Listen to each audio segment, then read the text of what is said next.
Sir, ano ba yung motivation mo, inspiration sa pagsusulat? Iba-iba eh. Depende sa, actually habang nade-develop ka sa, o habang tumatagal ka sa pagsusulat ng tula, nagde-develop din at saka umunad din yung mga bagay na nagpapatula sa'yo o nakakapagtulak sa'yo ng tula. Nung unang-una, siguro yung mga nagsisimula pa lang akong sumulat ng tula, kadalasan ng motivasyon talaga yung self-expression. Kaya mas umiinog talaga sa personal na danas yung mga tula. Tapos, syempre, dahil lumalago pa rin bilang tao, lumalago din yung mga usapin na sa palagay mo mahalaga, ayun, tungkol pa rin sa personal, dahil ako na. Pero ibig sabihin, nalalakapan mo na yung personal na danas ng iba pang mga mas malalalim na mga usapin na palagay mo ay personal at political din at the same time. Siguro yun yung hindi mawawala talaga ko sa pagsusulat ko ng tula, yung kasi napakahalaga sa akin yung usapin ng authenticity at saka yung sinceridad, kumbaga kung gaano katotoo sa akin yung karanasan at kung paano ko hanapan ibang kawig yung karanasan, kumbaga ibang hagot, ibang paningin, ibang perspektibo para mas mapalawak ko pa siya bukod sa, kumbaga pag nagsusulat ka naman ng tula, pinipilit mo na hindi lang ikaw yung makaintindi.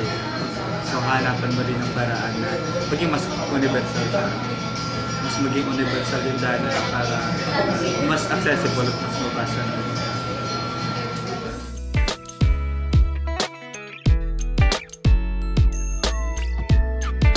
Sa yung akyang mga corpus, ano yung inspiration ko? Yung corpus, anong mahabang proseso yun kasi central dun sa libro yung dalawang koleksyon na iparala ko sa Palakpa ng 2007 at saka 2010. At parang may kaisahan siya at the same time dahil naisulat siya sa magkaibang panahon. Nauna yung naisulat yung ilang mga unang bahagi, tapos yung gitna ng libro, yung 10 tula na nakapaloob sa Guerra Cantos, nasulat siya ng mas matagal na. Pero itong dalawang koleksyon na to, pareho yung binabaybay niya ng mga tema. Tungkol siya sa paghahanap ng wika para sa mga partikular na danas ng katawan. Kaya minsan pumupunta yung tula sa sinasabi nilang erotiko, pero ang paningin ko tsaka yung mas concern ko doon sa mga tula yung talagang pagpapalaya supposedly ng katawan o nung ideya ng kung paano natin ikinakatawan yung katawan mula sa wika. So, yun, kaya mas madalas erotiko siya, pero sa mas mataas na konseptual na paglilimi, tungkol din siya sa mga pamamaraan ng wika kung paano na itatali yung katawan sa mga relasyon, sa mga uri ng relasyon, sa ibang mga tao, sa uri ng relasyon ng katawan mo sa lipunan. So, mas ganun yung binabaybay niya.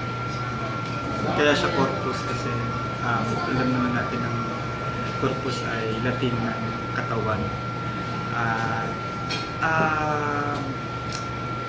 Ano din siya parang pagbabaybay din siya dun sa ano yung katawan ng corpus. Pag narinig mo naman yung corpus, immediately din bukod sa katawan siya.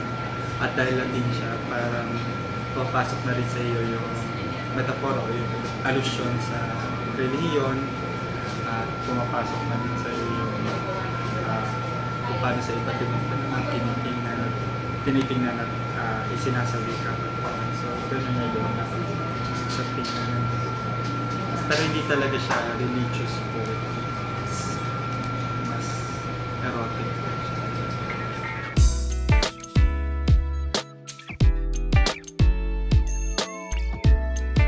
Kailan po kayo nahilig sa pagsusulat? Bakit po Filipino? Actually, weird siya kasi ang kurso ko talaga hanggang ngayon, kurso ko ay comparative literature. Ako pumasok ako sa UP bilang manunulat supposedly sa English.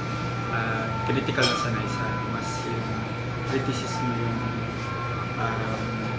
kumbaga pinasukan ko. Tapos supposedly ang ano ko talaga, pangarap ko talaga maging English fictionist.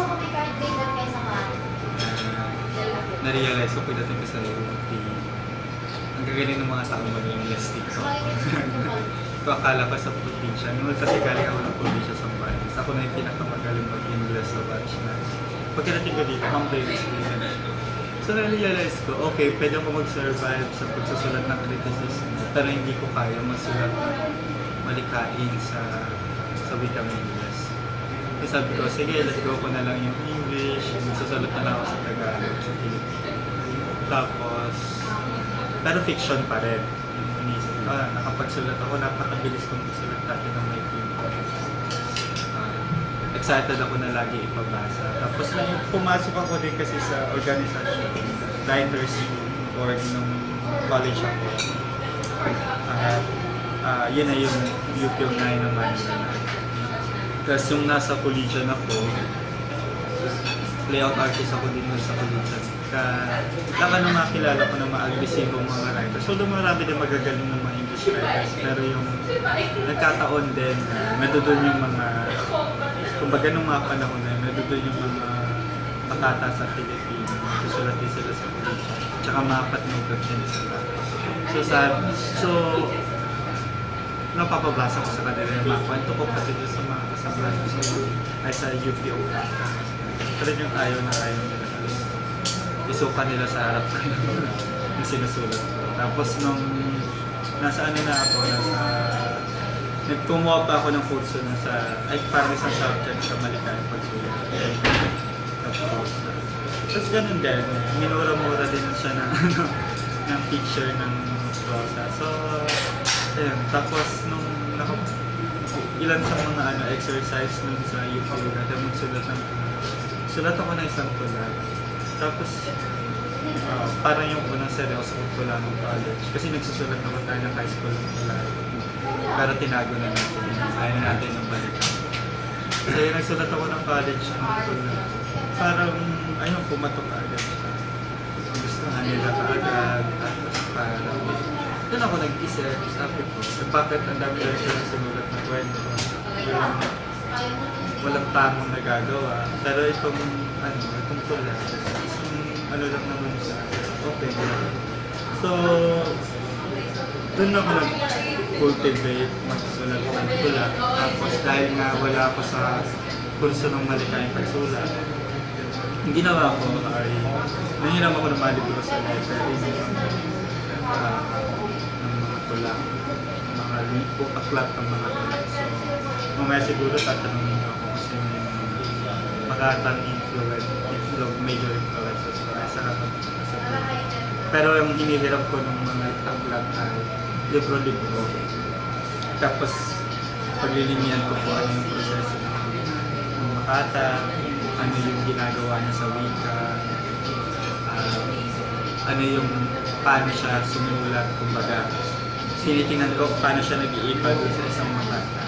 So, ayun, hanggang sa yun ang, kumbaga, doon ganun ako nag-aral. Okay.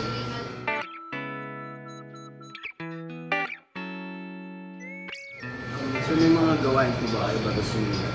Like kay Edgar Allan Poe, parang naglalasing mo siya bago sumulat. Hindi ko ginagawa yun kasi di pangit yung lalabas talaga.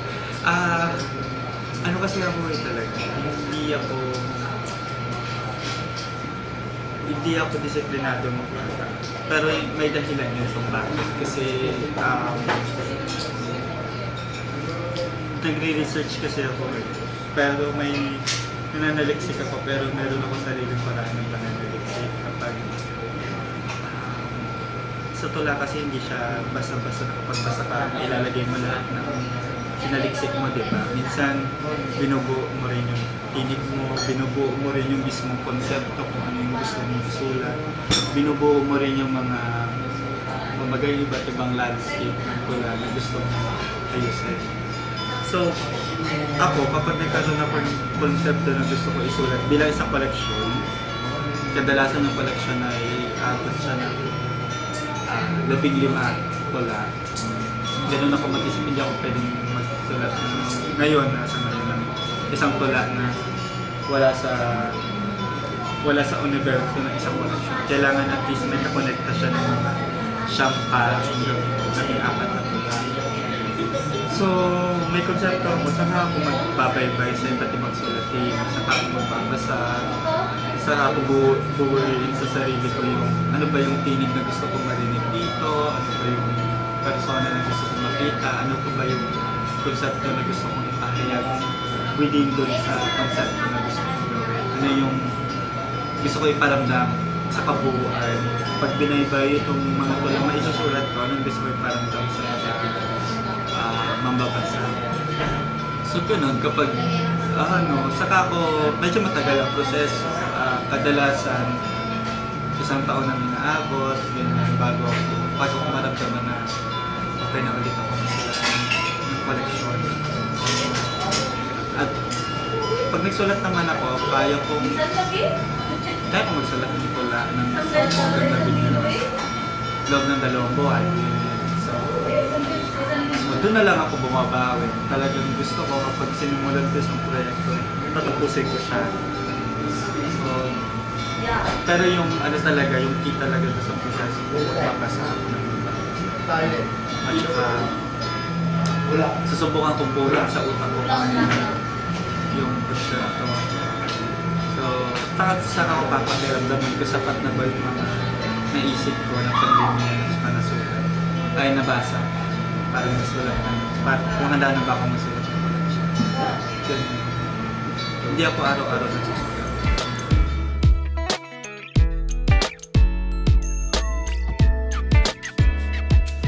Tapos, sino yung mga Makati na nag-influence sa inyo? Marami siguro sa yung local, obviously malaki yung ano ko kayo Federico Garcia Lorca kasi yung surreal vision niya tsaka yung pamamaraan niya ng metafora na pagtatambal ng iba't ibang mga bagay, paghahanay ng iba't ibang mga metafora. Tapos si Federico Garcia Lorca, tapos sa local, nalina ako dun sa mga tula ni Mike Bigornia. Kasi among sa mga Makata, siya yung pag binabaybay mo yung isang tula sa isang tula sa isang tula, talagang bumubuo at saka lumuluwag yung konsepto. Malalim yung daloy ng diwa ng mga tula at saka malaman. Ang gustong-gusto ko sa kanya sa ikli ng mga linya. Then, gusto ko yung paglinyong boses ni Sir Joey Bakira at saka yung tension sa mga linya ni Rebecca. Yan yung siyempre pinagdaanan ko sila. Sir Vin Madera, sila at saka maraming mga Makata. Sila kahit sila Federico sila. Pero yung palagay ko yung malalim talaga yung resonance dun sa gawa ko, yung itong mga gawa ng mga Makata. Si Mike Igor na si Sir Joey Bakira at saka si Mambeko. At saka kahit yung malaking ano din pala sa akin yung nobela ni Ma'am Luna, si Catleto, yung Mapinigyan ng hindi ko alam kung ano yung particular na influensya sa akin ni Ma'am Luna, pero nakikita ko yung siguro yung ano nga yung actually yung confessionary na malalim na pagkukumpisal pero sa kanya sa prosa, siguro ako nadala ko siya sa tula. O dito wala din si Ma'am Luna.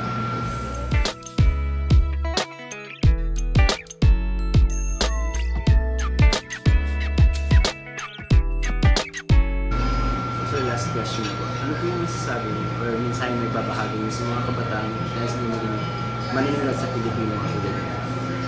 Yun. Magbasa lang ng magbasa. Actually, yung hindi lahat ng mga mahuhusay ng mga makata ay kailangan dumaan sa formal na programa ng Malaysian Personal. Although malaking tulong talaga.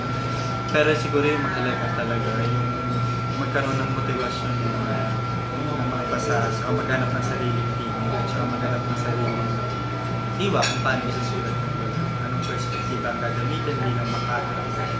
Tapos, saka na pag-isipan na dumaan dun sa ritual. May ritual kasi ng pagiging makata sa Pilipinas. So, pagiging Manila in general kasi kailangan makapasok ka sa isang komunidad, tapos sa isang komunidad na ito, masanay ka sa palihan, tapos makapasok ka sa mga pambansang palihan, tapos makapasok ka at makapanalo ka dun sa isang pambansang competition, national literary competition.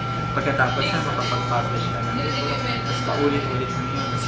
So, saka mo na pag-isipan doon ay maaari kang pumasok sa ritual na yun, maaari kang mag-shortcut, depende kung paano darating sa'yo yung proseso ng pagmamakata. Pero yung mahalaga dyan, kumbaga yung magkaroon ka ng motivasyon na at saka maging mas pasensyoso ka. Hindi kasi ganun kadali din darating sa yung recognition. Ang mahalaga sa umpisa mapaglaban mo kung ano yung gusto mong sulat. Tsaka magkaroon ka ng paninindigan kung bakit mahalaga sa iyo ang pagsusulat.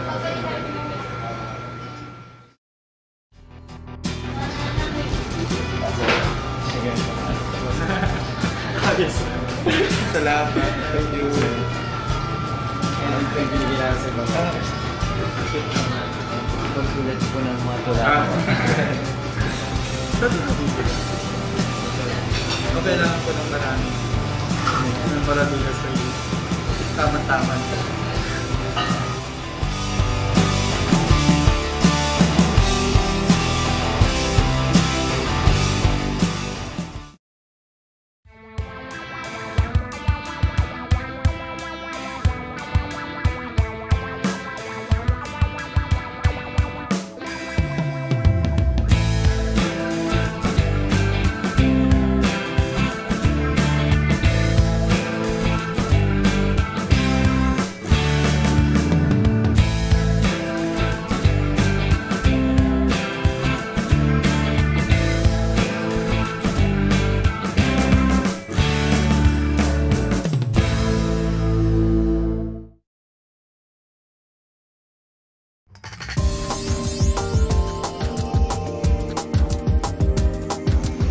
Good evening. Isang malaking karangalan po na maging professor sa UPD naman. So, paano niyo po hindi ng inspirasyon yung mga estudyante dito sa mulat? Sir, paano yung paraan niyo sa pagtuturo sa kanila? Well, syempre dahil pagsusulat, kailangan ang number one, bigyan sila ng model ng magandang work. So, yung mga classic na pwedeng basahin, usually mahihirap, yun ang mabasa sa kanila para makita nila kung ano ba yung konsepto na mahusay na pagsulat. Kasi kung ano yun dalawang parte. Meron talagang gifted, no? Parang kumbaga sa singer, nandun na yung boses niya, pero minsan kailangan ng training, yung technique. So yun yung dalawang titignan mo. Titignan mo yung estudyante kung meron siyang talent, and then kailangan kasama may lumitaw doon. And then kung paano siya matutulungan pero confident sa pamamagitan ng pagpapakita na ang pagiging writer ay process at merong dadaanan. Kung alam mo lang, parang bigyan mo siya ng psychological manual, parang map na ganyan pala naman yan. Parang mahirap pero madali. So ganun yung technique sa pag-inspire ng writer. Siyempre kailangan ng may tinatawag na top-up. Kailangan sabihin mo talaga sa kanya honestly na ganito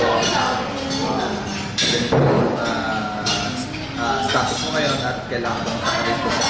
Sa point A ka ngayon, kaya posibleng mapunta ka sa point B na mas mataas ang level. Ganun, kailangan demonstration, pamamagitan na pagpapakita ng sample, and pagiging good example. Sir,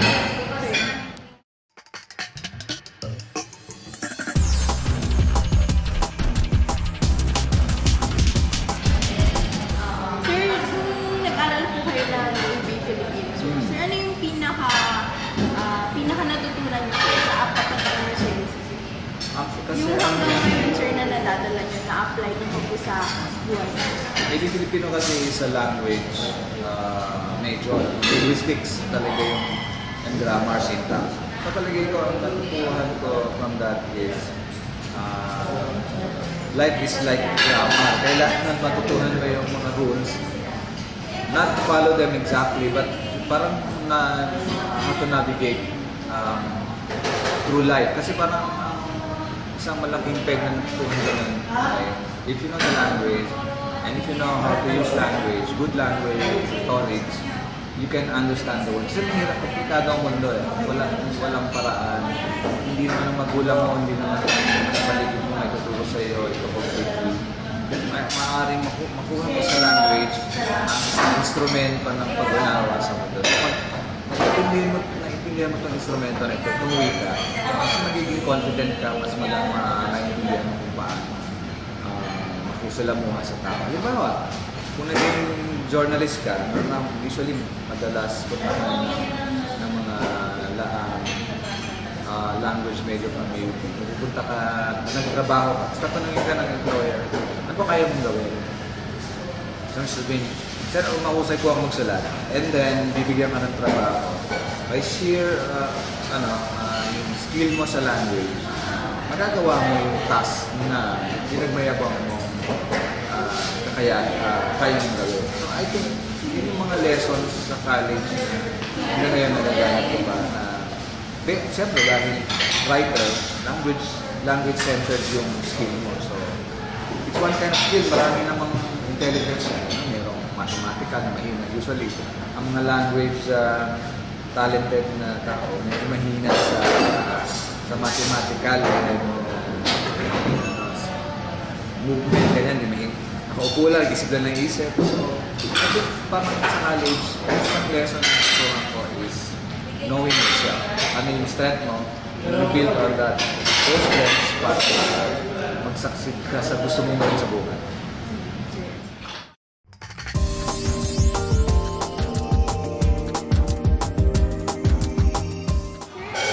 Pinaka-special na katangian ng libro ng Onyx sir, bakit siya sa tingin niyo nanalo ng National Book Award ng 2003? Sir, maliban na lang sir na ang publisher na sir yung UP Press, yung isa sa mga karangalan.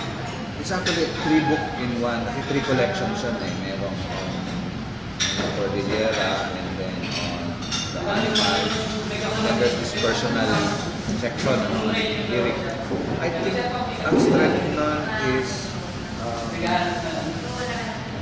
relatively new way of talking persona to the point. Kasi usually, privilege ang author para, halimbawa, ako nagsusulat. I'm talking as a privileged person. Ako mismo yung nagsusulat. Pero at this time sa Onyx, I let the animals do the talking. Siyempre, imagine animals, spiders, flowers, trees. This is based from a statement by King David in the Bible. Sabi niya, si King David, King Solomon rather, he's so wise na parang pwede niyang kausapin yung mga hayop at halaman. So ay ganun yung siguro poetic imagination na what if these animals and plants and inanimate objects could talk, what would they talk about? So I think that made it a new kind of writing.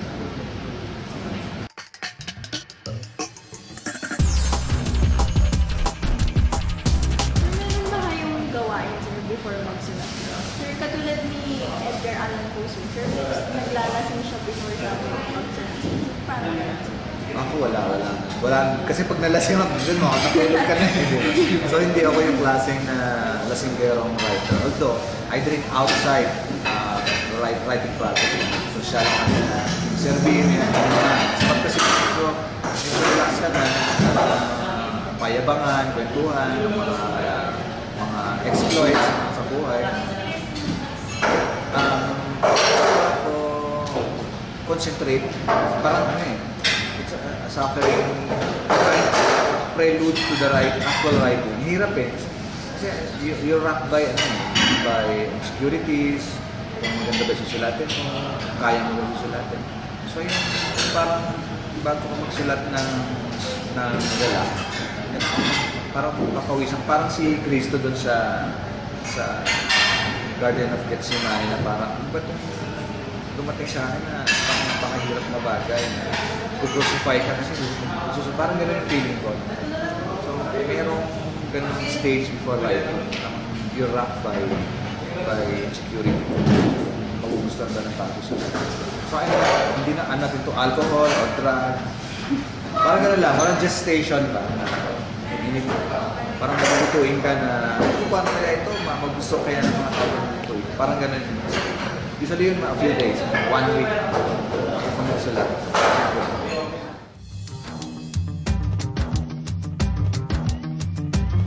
Kailan po kayo nag-hilid magsulat?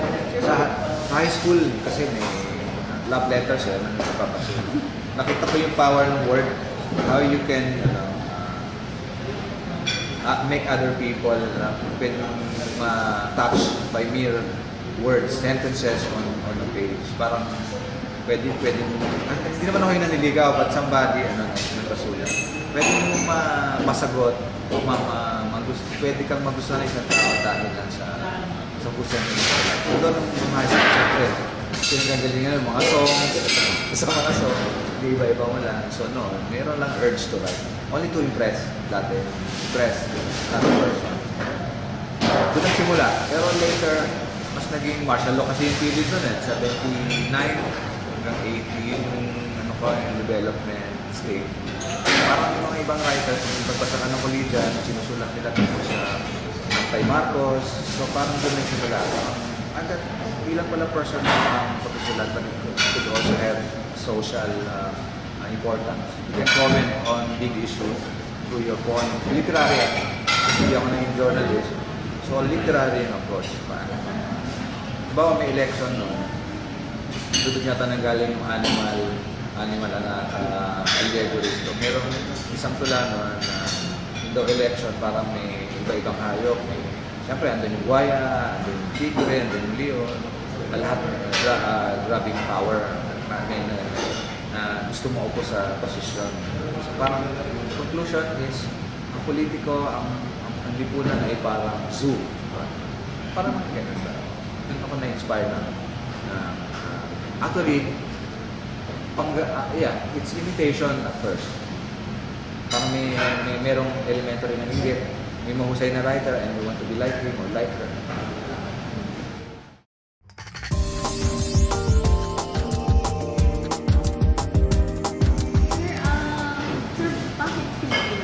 Bakit sa Pilipino nangyayari sa pagsulat? Siyempre, pag sa high school, na-inculcate kasi sa atin sa English magaling. And then, sa college ganun din, sinulog ako sa English. Pero there's this classmate ko sa English 1. Tapos nagsusulat ako ng English. And then one time, nag-request ako sa Filipino. And then she said, mas mausay ka sa Filipino. So, sabi niya, yun na nagsabi, classmate ko sa UP. Eh di, sabi ko, yun naman pala, sa Filipino na ako magsusulat.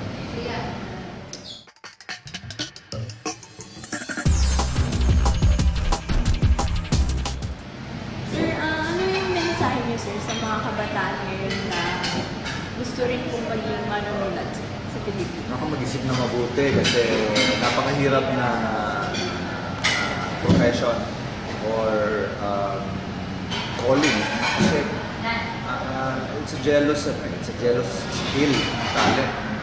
Pag pinabayaan mo siya, magiging ordinary. Pero kasi iba-ibang level ng writer. Meron lang yung competent. Pinasulat ka ng article, and there's the second one na gusto mo mahusay-husay, medyo above the mediocre. Pero the urge to become more than competent, more than good, but there's this urge for perfection. Siyempre, pwede naman sa ano mo yun, sa ambition. Ang maglilimit lang ng ambition mo is ikaw rin. Hanggang saan mo kaya ng gagaya. Gagaya ka lang ba sa ordinary o gusto mo din yung level of excellence na lang. No? Kasi masyado naman kung greatness, wala naman tayong gano'ng illusion. Excellence lang, mahusay na mahusay ka talaga. Sir, may pinagkakabalahan ba kayo may nasinusulat? Sa ngayon, naisip ko, mas katapos lang, puro hometown poems, yung mga observation, chismoso, puta. Dati kasi pinagkalita ko, hayop, di ba? Ngayon ko mga hayop naman, mga puta, chismosa, madre. Yung characters doon sa hometown ko, pinagsalita ko sila. Based from chismis. Pag-writer kasi kailangan medyo, magaling reconnoiter ng data from ground. Meron, kahit nga yung mga nabasa ko, kahit na sila ay mahusay na writer like Virginia Woolf or most writers, kailangan nila malaman yung kwento ng buhay from real life para masulat nila yung literary piece. So, pinagkakabalan ko ngayon. Ayun, mabuhay na get alive. In love, galing, makipag-away kung kailangan, makipag-kaibigan, magbasa. Basically, writers should read. Kasi, ito yung buhay ng tao. 40 years, tapos na yung buhay mo. Mag-aaral ka ng 20 years, mag-graduate ka 20 years. Mag-aaralan mo yung paligid mo hanggang 10 years, because you only have mag-bloom ka, mga 30. Pagdating mo ng 30, 40, 20 years na lang. So, napaka-ibig yung time. Kailangan magmadali. Habang sinusubok mo mabuhay na normal, magkaroon na relasyon, tumulong sa pamilya mo, tumulong sa kapwa mo. In other words, kailangan magpakatao yung writer bago siya maging mahusay na writer. Sir, tingin Sir Tommy. Maraming salamat. Sir, pwede mo mag-update? Sure.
Marami. Unang-una, siyempre nakakilala ka ng mga batikang manunulat na nagsisimula ka. So, magkaroon ka rin ng sarili mong pangarap na gumawa ng palitan, gumawa ng tula, no? Tulad ng maraming kabataang makaatay ng panahon ko, lumaki din ako sa mga palihan, sa workshop. So, doon ko nakilala yung mga binabasa ko lang dati na bago ako pumasok ng workshop. Binabasa ko lang. Tapos, nagkaroon ng firm resolve na magsulat. Gawin na nga itong isang buhay. Journalism major kasi ako. Magiging writer talaga. Kaya lang, pagkatapos kong mag-practice na, o habang nagpa-practice ako ng journalism, literary writing. Sumusulat ako ng sulat. Yun, basically, so siguro kung mga specific na influensya, nagsimula akong basahin si Benilde Santos. Oo, si Benilde Santos at si Rebecca Anyer. Sila yung mga influence. Tapos, naging group ko si Mike Ross sa college na yung kanyang pagiging guru sa akin ay naging mahalagang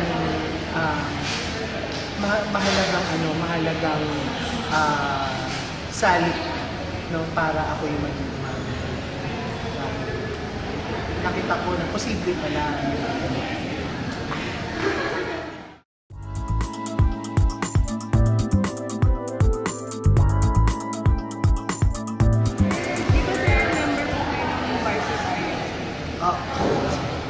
Bakit mo tinatanong yan? Dinidinay ko nga nito. Sir, parang ano po yung naging influensya ng pag-i-enroll? Siyempre, dahil sa varsitarian, nagkaroon ako ng pagkakataon. Balat tayo. No? Tapos, nagkaroon ng may trainings kasi yung varsitarian.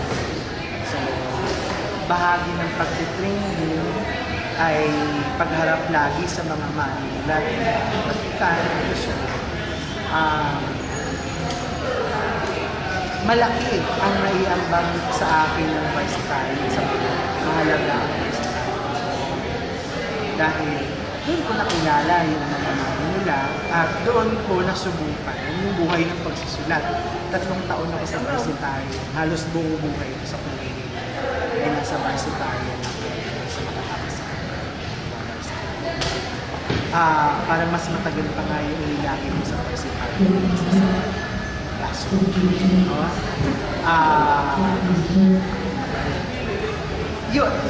The varsitarian made it possible. I mean, the varsitarian made everything possible. The life of writing. Sir, dun din nung nasa varsitarian, sir, may mga nakakasalamuha din ng mga mga manulat. Oo, sa labas, no, karamihan mga naging kaibigan ko na ng malawak. Hindi maiwasan yun. Kaya siguro maraming mga magkakapanahon, mga kapanahon ko na. Hanggang ngayon, magkakaibigan kami dahil matagal na kami mga magkakakilala. At nakapagpabasahan na nila. Tula, ganun naging co-fellow sa workshop.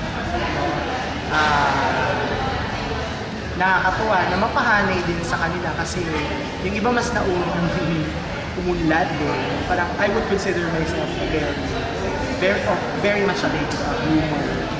Parang while some of my contemporaries have released books earlier in their lives, I just released my book when I was 30 years old. Fairly young, but there were people who were younger than me who had released before, and their presence, I suppose, also enabled me to continue the work. Kasi, syempre, not really because of competition, but it's their presence actually inspires me to write. Sorry for my code switch. I'm an English teacher kasi, so code switch.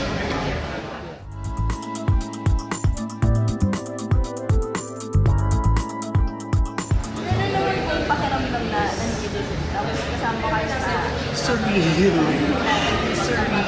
I used to attend these events for friends who get together.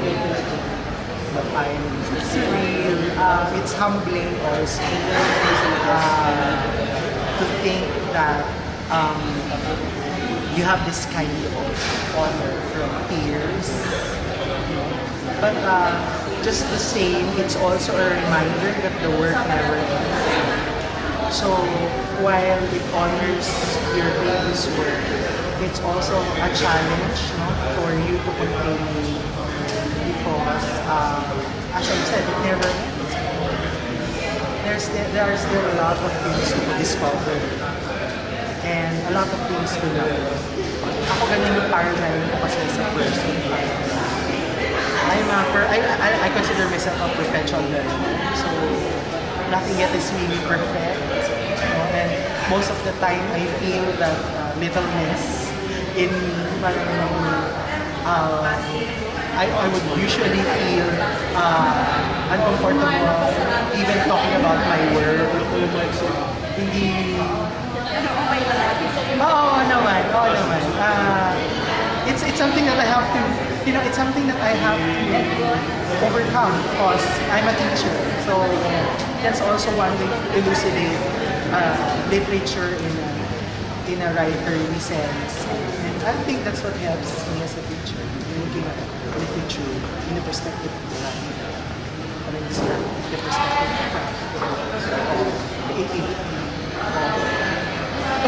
well, those things.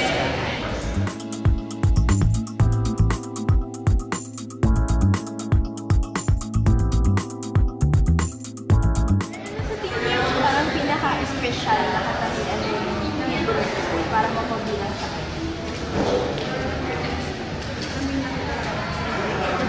Well, the book came out at a specific juncture in my life where my poetics is also changing. At that time, I decided to attend the Lira workshop. Nag-lira ako yung time na lumabas yung book. So, people found it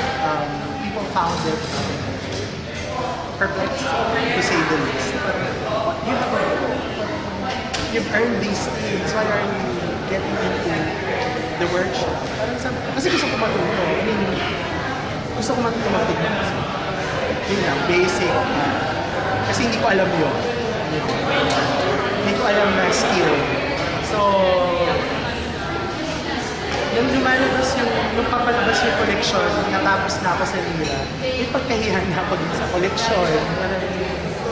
Kaya lang, palagay ko, kasi nandun yung unang fire ko yung unang fire na ng pagtula, na discovering, yung self-discovery of poetry and what it is and how I can form it. That same fire, I think, should have been found in any reading of that book because the book practically summarized the 10 years of my search for poetry and poetry search for me. And it's basically a summation of all experiences, creative and otherwise. And it has that sense, it has that sense of myself as a poet trying to express himself in this kind of language and in this kind of perspective. In yung sense ng book, I don't know, I'm very, very interested in what the critics will say later in the program. But my own sense of it is that it's a compendium.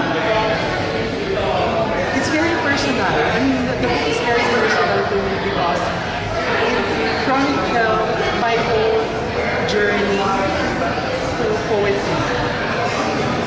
And wherever it got, kung saan man siya nakarating, palagay ko, makikita sa tula yung mga pinagdaanan, pakikipagsapalaran na isang punto de vista ng isang person habang sinisikap yung malaman kung ano yung tula, kung ano yung matulain, kung anong dapat tulain, kung anong dapat makita nila. Parang sinasummarize na sir kung paano kayo yung poetry. Yes. My 10 years, my first 10 years writing poetry. And it's not been a walk in the park. It's difficult. There's a lot of self-doubt, which I think most poets experience. no? But at the same time, as poems are moments of insight, no? The lyric is a moment of insight. I think these poems captivate the larger insight that I am getting, no? As a person, as perhaps a Catholic, because as people say, and it's something that I don't deny, no? But the book naman talaga reeks of my Catholicism. Although I'm pretty much a very progressive Catholic, practicing Catholic. It also talks about my homosexuality. You know? There's a gay in it, the Catholic. And I think it's also a homage of sorts to another influence, Neil Garcia. Parang I've learned a lot by reading the poetry of Neil Garcia. And now, I think even in the UP workshop last week, I was there. When I was young, I wanted to write that kind of poetry. So somehow I'm also informed by it. So usually a lot of women influence me and Neil Garcia. And of course, like Mark Doty. I have a lot of, funny, you know, I write in Filipino and I teach in the English department. And I've read, well, I think it's an equal division of Filipino foreign poets. But, those things, so my readings inform my poems. So there's a lot of things that I have to put together in order for me to really understand where it's coming from.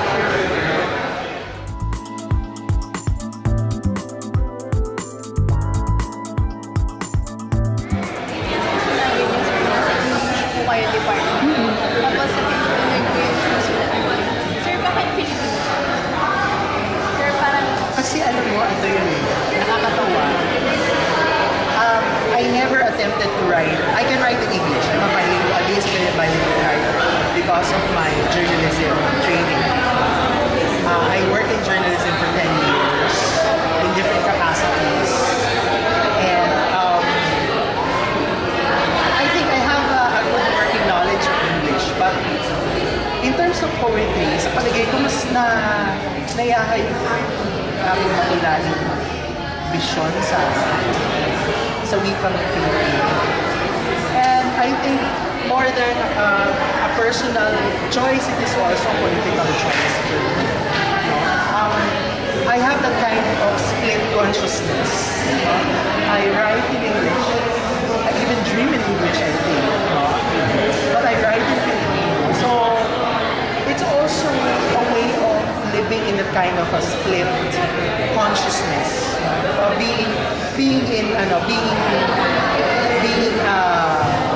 Or coming to terms with that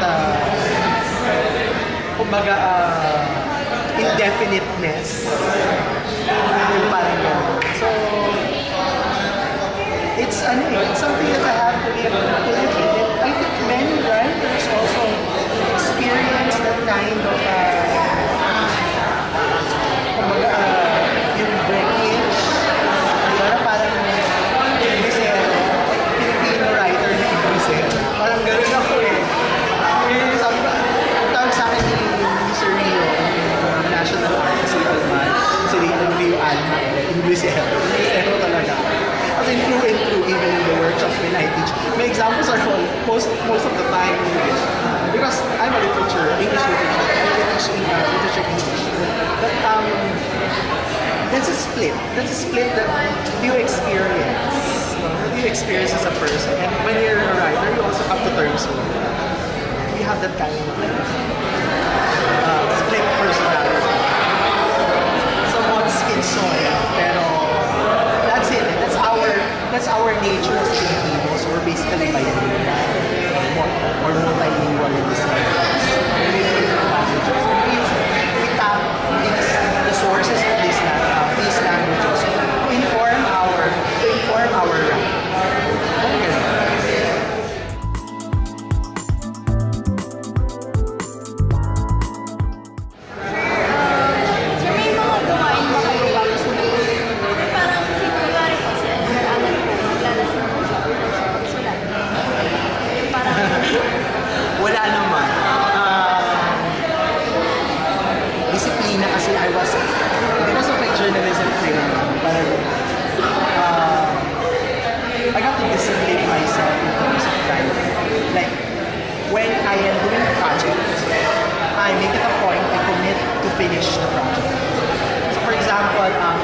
this collection. I have a new collection coming. I think first of design. Parang siguro after the first book, I started thinking about writing books with design. So, for example, there's an art. I wanted to write about, for example, a poem for each of the days of the Holy Week. So, gagawin ko yun. Isang ano ko yun. Tapos iisipin ko isa-isa. Tapos gagawin ko isa-isa. Parang gano'n. Marami kasi iba-ibang kaso, pero wala naman akong ritual. Walang ritual kasi hindi mahalaga sa akin yung ritual. Ha? Yeah, sorry. Hindi mahalaga yung ritual sa pagsusulat ko. Mas concerned ako sa product, sa production.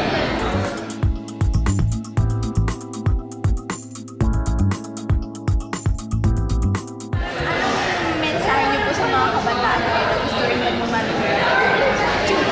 Magbasa. Kailangan magbasa. Parang